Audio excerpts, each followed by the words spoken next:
It was around 10 to 2 in the morning on the 1st of November 2006.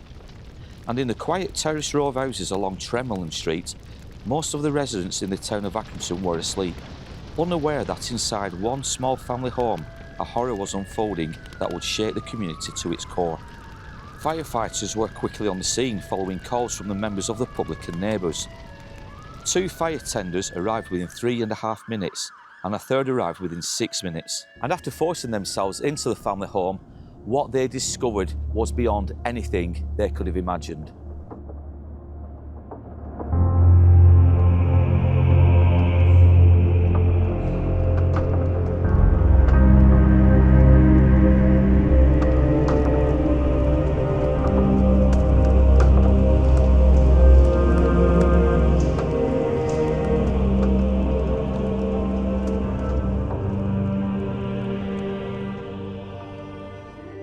The downstairs to that house it didn't even look like there was a fire. Well, there wasn't a fire. It looked like you could just walk in. It's almost like you could take your BA set off it.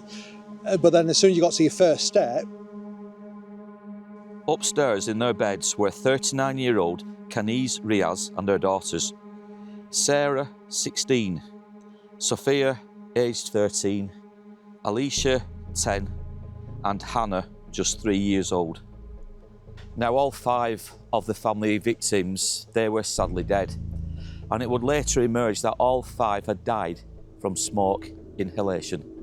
Michael Frankland, East Lancashire's Community Protection Manager for the Fire Service, he said firefighters had started to break down the door, but had encountered difficulty as there were several major locks on it. It took a little while to break in and gain access, he said. There was a very severe house fire, one of the worst I have seen in terms of damage. What the firefighters would quickly discover, and indeed the investigation itself would unravel, that this was no accident. This was deliberate.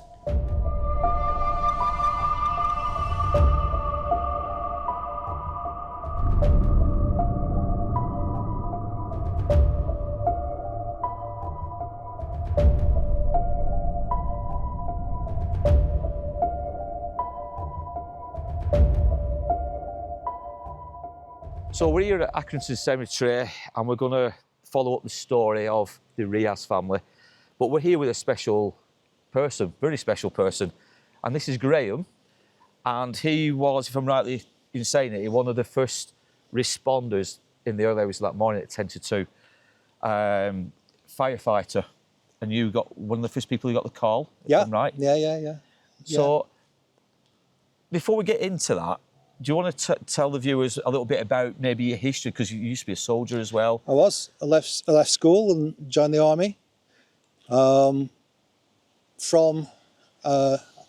wasn't in the British Army for very long, but ended up still being a soldier, but in other ways. But always had ambitions to be a firefighter. Yeah. My father died in the fire, not as a firefighter, but he died in the fire. In Helmshire, actually, funny enough. And so I think I was 30 when I joined. Yeah, I just turned in 30. Yeah.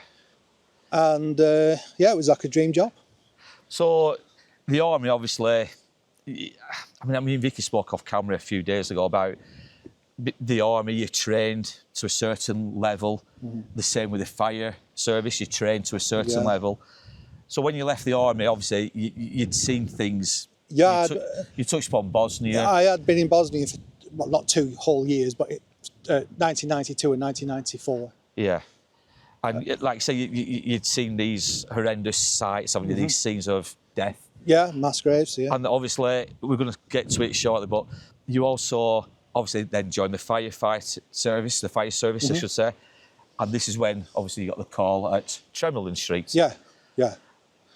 1st November. 1st November 2006.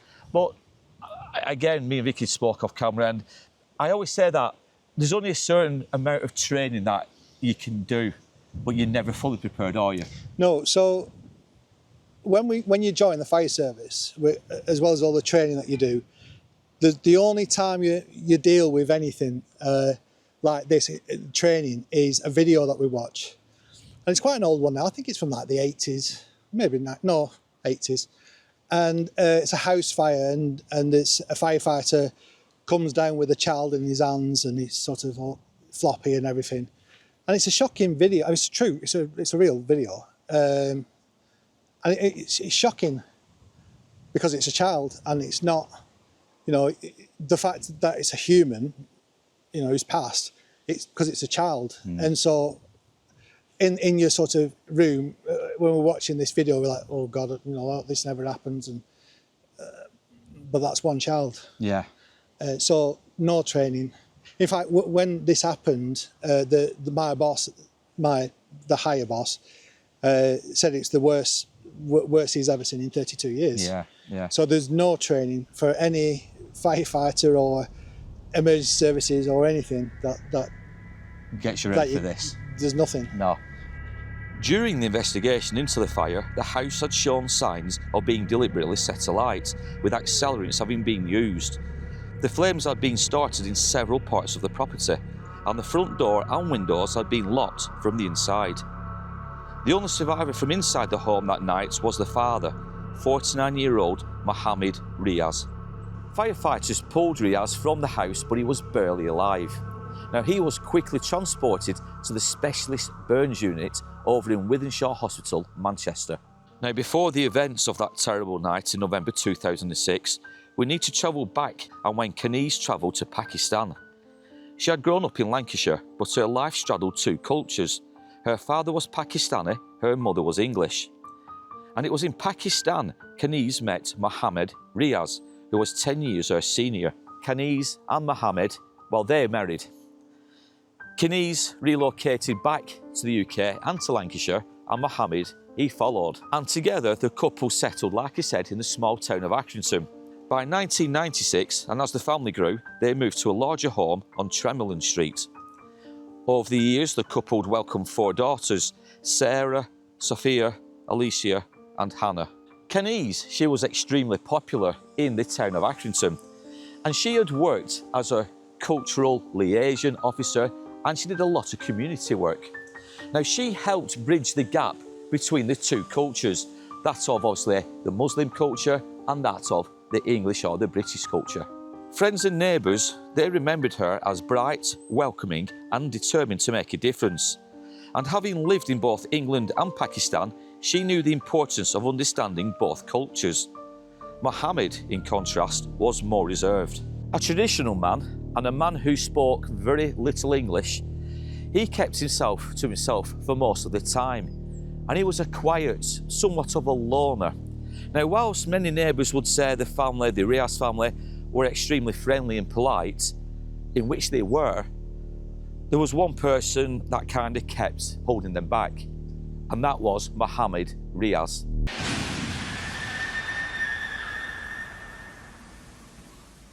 Riaz had worked as a taxi driver and later at a plastics factory, but those who knew the family say he rarely engaged with the wider community life. And over time, the differences between them became more noticeable. Kaniz's active public role and Mohammed's private nature. It was said he had found it difficult to adjust to a changing family dynamic, one where his wife and children embraced a more modern, outward-facing lifestyle. Now, perhaps Riaz's worries and concerns were very much founded, they were grounded in truth. Because when we look at the names of the children, they all had English-sounding names. Now, again, perhaps we could be wrong and way off the mark with that comment, but it does seem highly probable that the children having more Western-sounding names, this kind of fed into Riaz's belief that his daughters were growing up as more westernised than perhaps being of the Muslim culture. By 2006, the Riaz family appeared from the outside like any other. A mother, a father, a teenage son and 4 young daughters. But beneath the surface, tensions were quietly building. Tensions that would soon explode into one of the most devastating tragedies in Accrington's history.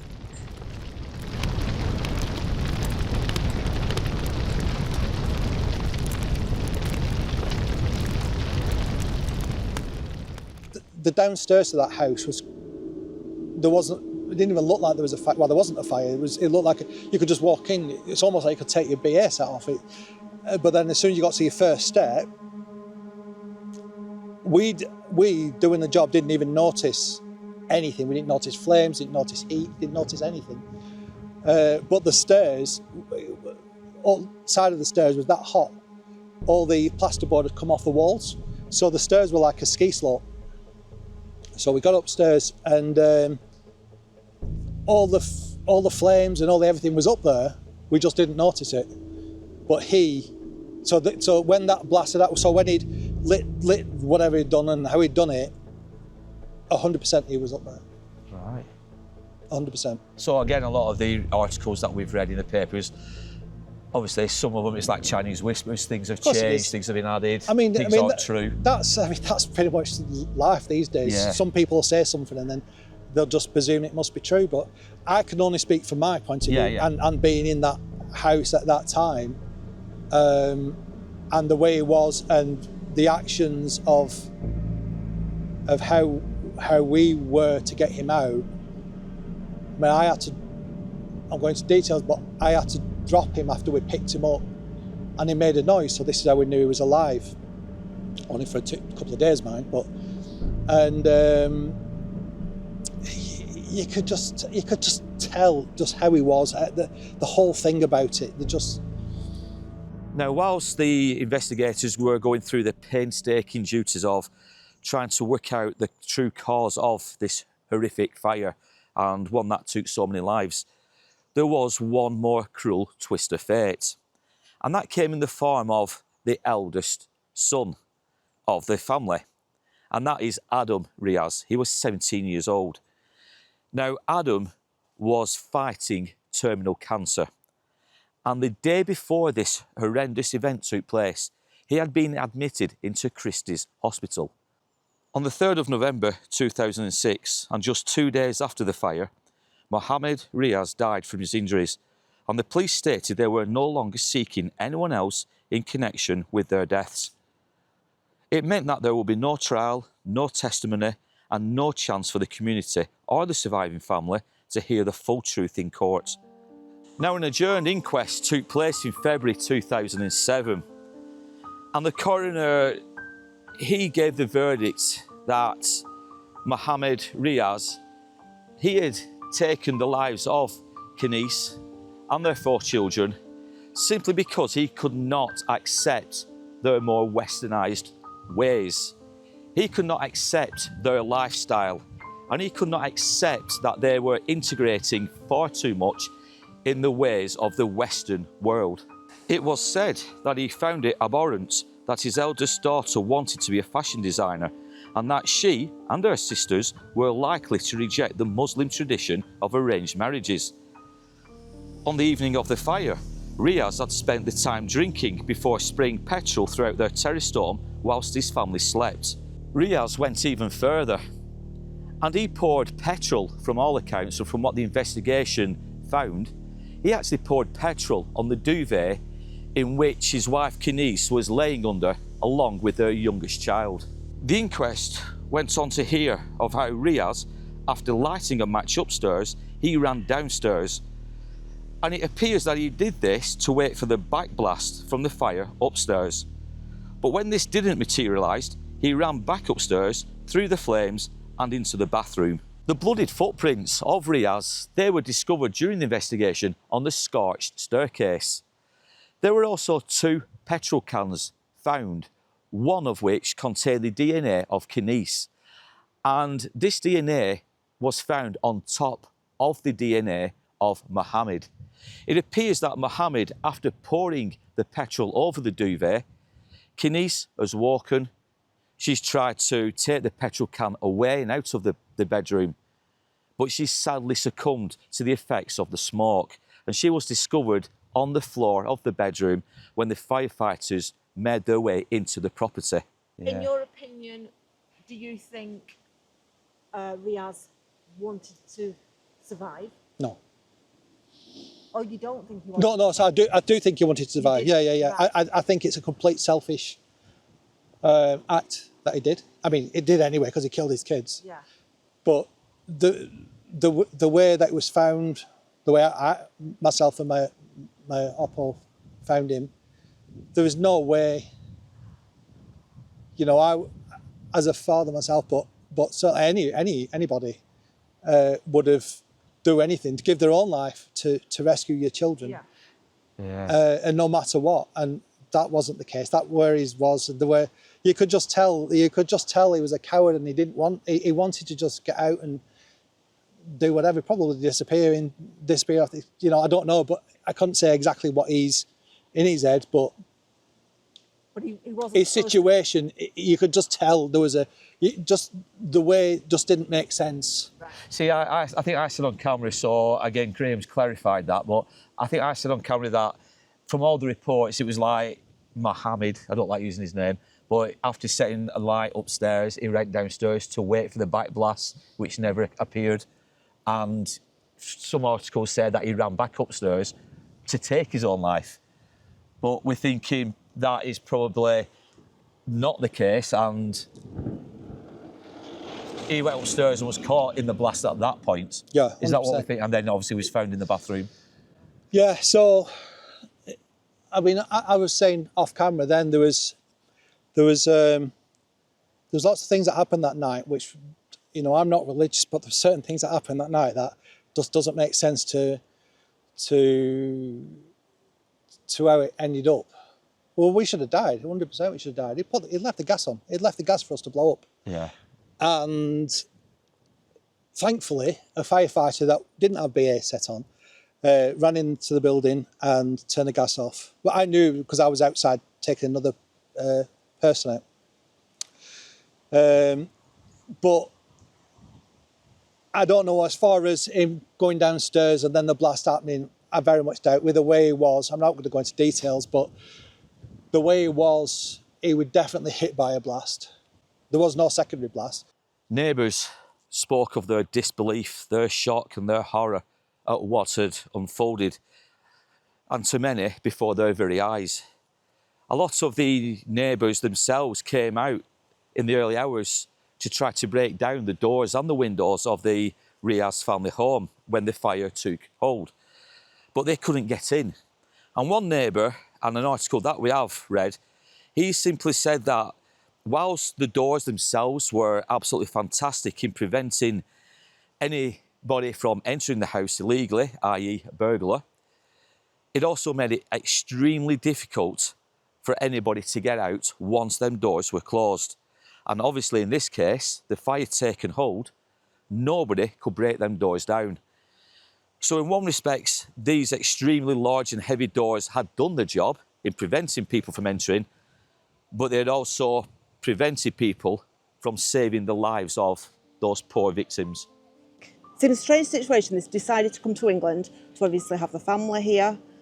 All the children were given westernised names, English names. They may have been spelt slightly different, but yeah, they did sound more English in terminology, didn't they? And usually the father, especially of his culture, normally wants a Muslim name, which is very strange in itself. Obviously, you mentioned that the children, as they were getting older, the older ones, wanted to do fashion design, and obviously he wanted them to be more Muslim and hopefully have a... And he was under the impression they wouldn't want an arranged marriage, and this kind of, I don't know, wound him up maybe, is that the right phrase? He seems to have this resentment though, didn't he? Because it didn't integrate. That is the word I tried not to use during the filming, but you're correct. I mean, I could be speaking out of turn, but... This is our own opinion. This is our opinion, but I kind of feel that he was becoming slightly resentful to the Western world, if you will, and the way we live our lives here in the United Kingdom. And I don't want this to come across as, oh, Chris is being racist. I'm just trying to convey my thoughts on this story, how I'm picturing Mohammed Riaz was acting.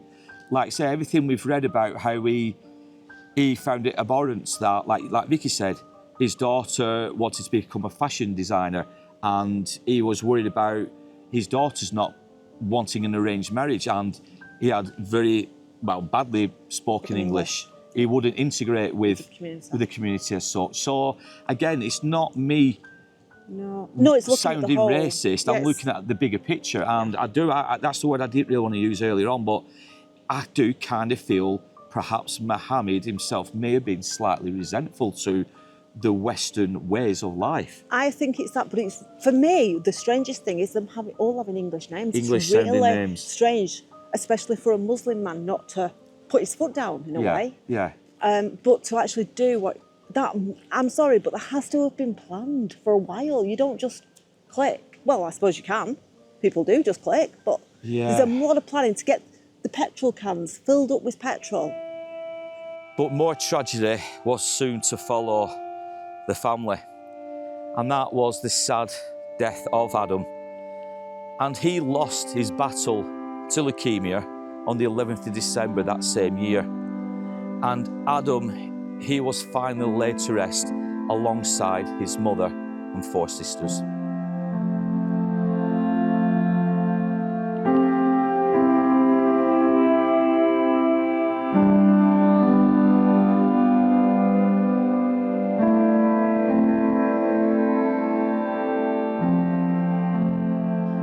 So it is here in Accrington Cemetery where the victims of that horrific event are now laid to rest. And as you can see, there are 6 headstones. 5 obviously for the victims of the fire, and then at the very end, you've got the final resting place of Adam Aaron Riaz, who sadly died from terminal cancer. But we're going to start at the very end here with Sarah Riaz. She was 16 years old when her life was taken. Died 1st November 2006. And then we've got Sophia Riaz, aged 13. Alicia Riaz. And she was aged 10 years. You've got the youngest of the victims, Hannah Riaz, aged 3 years. And you've got the mother, Kaniz Riaz, and she was 39 when her life was cruelly taken. And as I've touched upon, we've got Adam Riaz, who was 17 years old and who wasn't a victim of the fire directly, but he certainly felt the effects, obviously after being told of what had happened to his mother and his 4 sisters. And he sadly passed away within weeks of being stood here himself for the funeral. He passed away 11th of December 2006.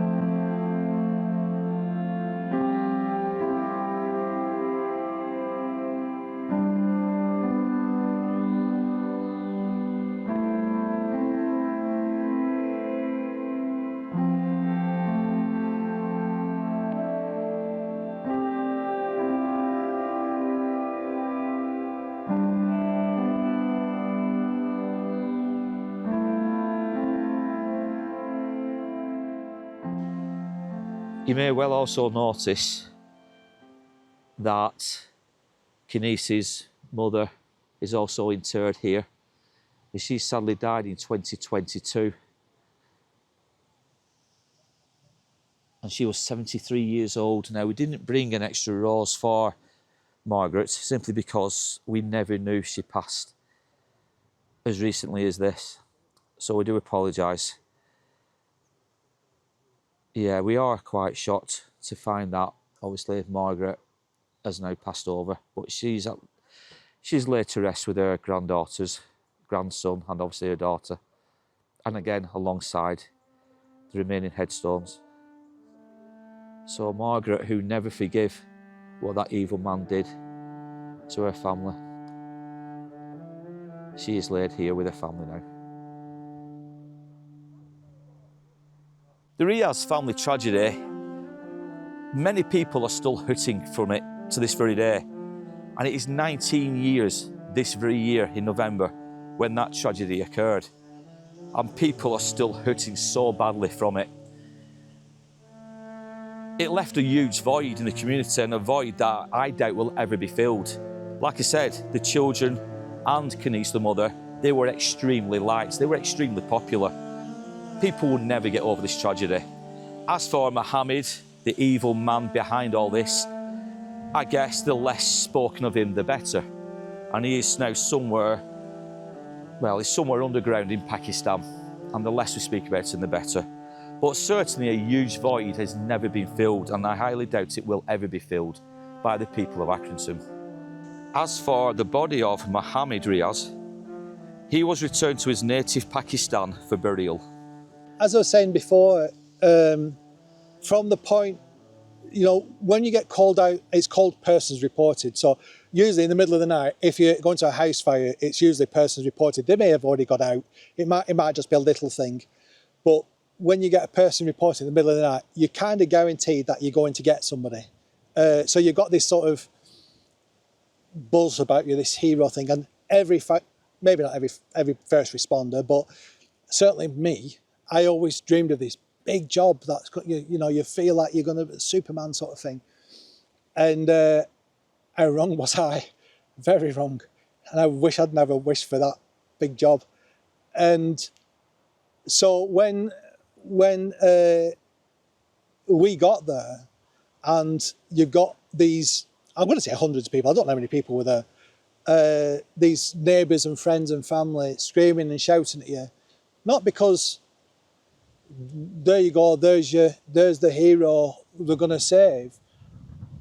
They just saw us getting out, and they're almost grabbing at us, sort of, get in, you know, and they're screaming and wailing. And, you know, you see it a lot in the Middle East where you see these women screaming. That's exactly what it was. That's exactly how it was. And from that point on, it wasn't a case of, here's this big job, can't wait to do it. It's just fear. Yeah. We did our job because we're trained to do what we did, and we did a very good job at what we were doing, but we just knew it wasn't going to be a good result. Yeah. And from that point on, I was correct. Yeah. So, if you can, I'll put all the links down below to Graham's own channel, because there's a couple of videos which I really do want you guys to see, because like I said, it's powerful, it really is. And we can't thank Graham enough for visiting us today.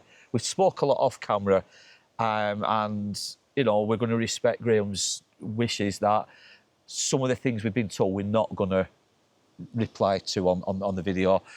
Yeah, we're not going to repeat it because it's sad, it's graphic as well, isn't it? Some of it. Yeah. And we don't, you know, obviously we don't think it warrants it out of respect for the family, you know, who's just shortly behind us.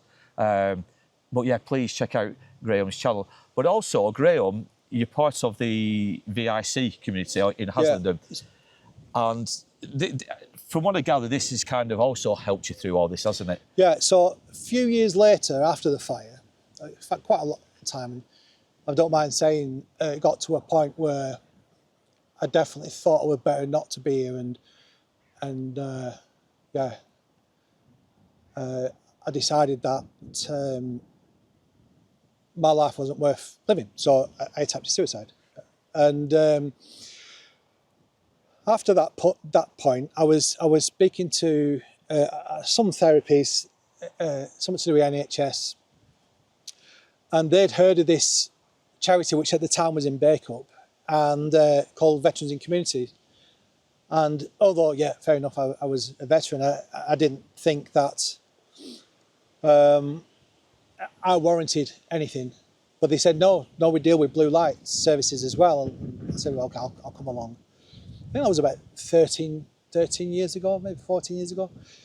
And ever since then, VIC have helped me through many things. We're based in Haslingden now, and they do so much for me, for blue light services, for military, and civilians, for anybody really. And like I said, 13 years or 14 years later, I'm still part of it. And yeah, if you can, go and see them. Yeah, yeah. So again, we'll put links to all these charitable events and things like that Graham's involved with down below. So again, check them out and give them all your support. But also, before we go, you've also had children since, haven't you? Mm-hmm. Which obviously, it shows that you're still here, you're still fighting. Yeah. You know what I mean? Yeah. So things slowly getting better. Yeah, things get better. Things get challenging day to day. Different days are different battles. But you've got to try and hold on to the good things. Yeah. Yeah. Because there's so many bad things. Yeah, I mean, the whole point of today's story is obviously to touch upon and mention the Riaz children and obviously the mother. But we also wanted to make a double video on about, obviously, people like Graham, who's witnessed such horrors, survived, battled through them. So it's a bit of a mixed video, this one, but we try to convey both sides of the story. The victims, not just direct victims, but obviously people like Graham, and we hope it's come across well enough. I mean, it's to me, it's always about them. Yeah. I don't think I'm anything, but it is what it is. But for them, after this fire first happened, I used to go to these graves every day. I used to think I saw them every day. I used to think the mum, Kenise, I used to tell her all the time how sorry I was and all this sort of thing. Obviously through therapy and through everything else, that's not the case. But once a year on the 1st of November every year, I've come and I've laid a rose on each grave, including Adam and now the grandma, June. And it's actually quite nice to come at a different day because it doesn't feel the same. It's very emotional on the 1st. So this is a little better, and thank you for inviting me over here. So yeah, if you're ever in, is this called Accrington Cemetery? Accrington Cemetery. Yeah, Accrington Cemetery. If you go through the main gates and turn left and just follow that road down, you'll notice them. There's 6 in a row now, and just go and say hi to them. Yeah. Say hello to them.